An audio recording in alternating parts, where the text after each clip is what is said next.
Kumar sir okay Kumar sir ಆಯ್ತು Kumar sir ಆಯ್ತು JDS ಮಾಡಿಲ್ಲ ಕಾಂಗ್ರೆಸ್ ಏನ್ ಮಾಡ್ತಾ ಇದೆ ಎಂತ ಕನಸು ಮನಸ್ಸಲ್ಲೂ ಕಾಂಗ್ರೆಸ್ ಏನ್ ಮಾಡ್ತಾ ಇದೆ ಆಯ್ತಾ ಕಾಂಗ್ರೆಸ್ ಏನ್ ಮಾಡ್ತಾ ಇದೆ ಕಾಂಗ್ರೆಸ್ ಸರ್ಕಾರ ಏನ್ ಮಾಡ್ತಾ ಇದೆ ಒಂದು ನಿಮಿಷ ನೋಡಿ ನಾಗಮಂಗಲದಲ್ಲಿ ಆದ್ಮೇಲೆ ಅಲ್ಲಿ ಎಲ್ಲಾ ಸಮಾಜದ ಮುಖಂಡರ ಜೊತೆ ಮಾತನಾಡಿ ನೋಡಿ ಬಟ್ ನೋಡಿ ಒಂದು ನಿಮಿಷ ಕರ್ನಾಟಕದಲ್ಲಿ ಬೇರೆ ಯಾವುದೋ ಭಾಗದಲ್ಲಿ ಆಗಲ್ಲ ಒಂದ್ ನಿಮಿಷ ಕೇಳಿ ಅಲ್ಲಿಂದ ಶಿಫ್ಟ್ ಆಗುತ್ತೆ ಎಲ್ಲಿಗೆ ಕುಮಾರ್ ಸರ್ ನೋಡಿ ಆಯ್ತು ಸರ್ ಎಲ್ಲವೂ ಕೂಡ ಆಯ್ತು ಓಕೆ ಆಯ್ತು ಆಯ್ತು ತಗೊಳ್ಳಿ ಯಾಕಪ್ಪ ಇಡೀ ರಾಜ್ಯ ನೋಡ್ತಾ ಇದೆ ಅಂತ ಕೇಳಿದ್ರು ಒಂದ್ ನಿಮಿಷ ಸರ್ ಶಾಸಕರು ಎಲ್ಲೋದ್ರು ಅಂತ ಕೇಳಿದ್ರು ಒಂದ್ ನಿಮಿಷ ಶಾಸಕರು ಆಯ್ತಪ್ಪ ಸರ್ 50 ಸೆಕೆಂಡ್ ಅಷ್ಟೇ 50 ಸೆಕೆಂಡ್ ಅಷ್ಟೇ 50 ಸೆಕೆಂಡ್ ಆದ ನಂತರ ಮದ್ದೂರಿನ ಶಾಸಕರು ನಮಗೆ ಹೆಂಗೆ ಮಕ್ಕಳಿದ್ದಾರೋ ಅವ್ರಿಗೂ ಮಕ್ಕಳಿದ್ದಾರೆ ನೆನ್ನೆ ತನಕ ಮದ್ದೂರಿನಲ್ಲೇ ಇದ್ರು ಎಲ್ಲ ಹಬ್ಬದ ಒಂದ್ ನಿಮಿಷ ಇರಿ ಹಬ್ಬದ ಎಲ್ಲ ಕಾರ್ಯಕ್ರಮಗಳಲ್ಲೂ ಹೋಗಿ ತಾವು ನಿಂತ್ಕೊಂಡು ಶುಭಾಶಯ ಹೇಳಿದ್ದಾರೆ ಆ ಹುಡುಗರಿಗೆ ಏನೇನು ಸಹಾಯ ಮಾಡಬೇಕು ಮಾಡಿದ್ದಾರೆ ಎಲ್ಲ ಮಾಡಿದ್ದಾರೆ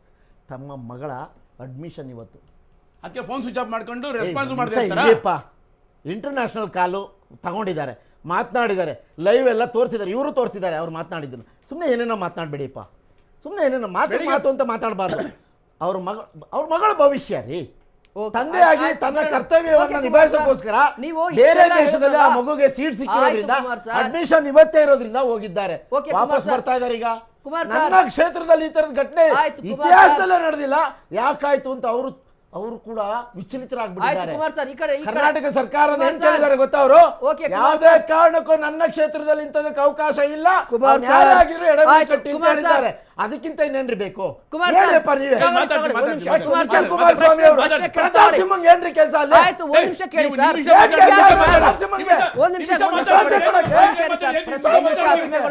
ಪ್ರಶ್ನೆ ತಗೊಳ್ಳಿ ಒಂದ್ ನಿಮಿಷ ಕೇಳಿ ಇಲ್ಲಿ ಕುಮಾರಸ್ವಾಮಿ ಹೋಗಿದ್ದಾರೆ ಕುಮಾರ್ ಸರ್ ನೋಡಿ ಒಂದ್ ನಿಮಿಷ ಕೇಳಿ ಒಂದೇ ಒಂದು ಪ್ರಶ್ನೆ ಕೇಳಿ ಅದನ್ನು ಬಿಟ್ಟು ನಾಳೆ ನಾವು ಬಂದ್ ಮಾಡ್ತೀವಿ ನಾಡಿದ್ದು ಆಯ್ತು ಸರ್ ಕುಮಾರ್ ಸರ್ ಎಲ್ಲರೂ ಒಟ್ಟಾಗಿ ಬದುಕಬೇಕು ಕೇಳಿ ಕುಮಾರ್ ಸರ್ ಅಲ್ಲಿ ಪೂರ್ಣ ಪ್ರಮಾಣದಲ್ಲಿ ಕೃಷಿ ಇರುವಂತ ನಾಡು ಕೃಷಿಗೆ ಏನೇನು ಪ್ರೋತ್ಸಾಹ ಕೊಡ್ಬೇಕು ಬರ್ರಿ ಮಾಡೋಣ ಅನ್ನೋದನ್ನ ಮಾಡ್ಬೇಕ್ರಿ ಕುಮಾರ್ ಸರ್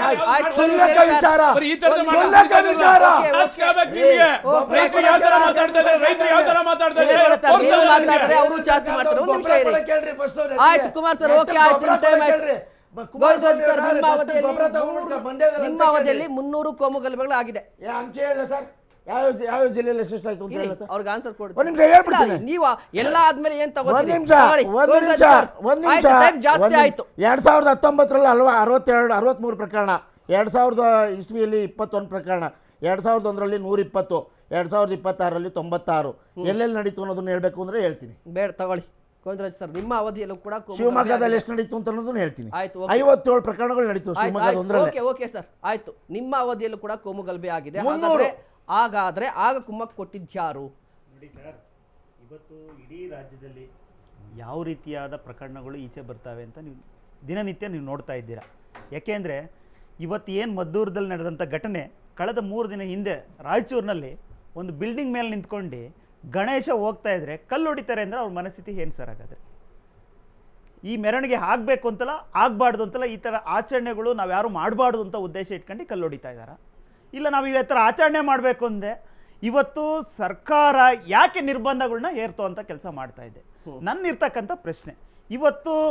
ಇವತ್ತೇನು ಮುಸ್ಲಿಂ ಸಮುದಾಯ ಒಂದು ಮಸೀದಿನಲ್ಲಿ ಸುಮಾರು 4ರಿಂದ 5 ಬಾರಿ ನನಗನ್ಸುತ್ತೆ 5ರಿಂದ 6 ಬಾರಿನೂ ಆಗ್ಬೋದು ಒಂದೊಂದು ದಿನದಲ್ಲಿ ಆಜಾನ್ ಕೂಗುತ್ತೆ ಸರ್ ನಾವು ಇದೇ ಕಿವಿಯಿಂದ ಎಲ್ಲವನ್ನು ಕೇಳಿಸ್ಕೊಂಡಿರ್ತೀವಿ ನಾವು ಇಲ್ಲಿ ದೇಶದಲ್ಲಿ ಎಲ್ಲ ವಾಸ ಮಾಡ್ತಾ ಇರ್ತಕ್ಕಂಥವ್ರು ಅವ್ರು ಧರ್ಮ ಬೋಧನೆಯನ್ನು ಮಾಡ್ತಾ ಇರ್ತಾರೆ ಧರ್ಮ ಒಂದು ಆರಾಧನೆ ಮಾಡ್ತಾರೆ ಅಂತ ಎಲ್ಲವನ್ನು ಕೇಳಿಸ್ಕೊಳ್ತೀವಿ ಇವತ್ತು ಒಂದು ಗಣಪತಿ ಮೆರವಣಿಗೆ ಒಂದು ಮಸೀದಿ ಮುಂದೆ ಹೋದ್ರೆ ನಾವ್ ಯಾಕೆ ಭಯಪಟ್ಟು ಆಚರಣೆ ಮಾಡುವಂತ ಕೆಲಸ ನಿರ್ಮಾಣ ಮಾಡ್ತಾ ಇದೆ ಸರ್ಕಾರಗಳು ಯಾಕೆ ಅನ್ನೋ ಪ್ರಶ್ನೆ ನನ್ಗೆ ಹೇಳ್ಬೇಕು ಒಂದ್ ನಿಮಿಷ ಯಾಕೆ ಅಂದ್ರೆ ಸರ್ ಯಾವುದೇ ಒಂದು ಮುಸ್ಲಿಂ ಬಾಂಧವರು ಆಚರಣೆ ಮಾಡಬೇಕಾದ್ರೆ ನಾವ್ ಯಾವತ್ತು ಯಾವುದೇ ಒಂದು ದೇವಸ್ಥಾನವನ್ನ ಮುಚ್ಚಿಟ್ಟಿಲ್ಲ ಯಾವುದೇ ಒಂದು ಇದನ್ನ ಬಟ್ಟೆಯಿಂದ ಮುಚ್ಚಿಡುವಂತ ಪ್ರಶ್ನೆನೇ ಇಲ್ಲ ಆದ್ರೆ ಇವತ್ತು ಅದೇ ಮಸೀದಿ ಮುಂದೆ ಹೋದ್ರೆ ಎಲ್ಲವೂ ಕೂಡ ಎಲ್ಲೋ ಒಂದ್ ಕಡೆ ಹೀಗೆ ಹೋಗ್ಬೇಕು ಹಿಂಗೆ ಇರಬೇಕು ಅಂತ ಇವತ್ತು ನಿರ್ಬಂಧಗಳು ಏರೋ ಅಂತ ಕಾರಣ ಯಾಕೆ ನಿರ್ಮಾಣ ಆಗಿದೆ ಇದಕ್ಕೆ ಕಾರಣ ಯಾರು ಯಾವ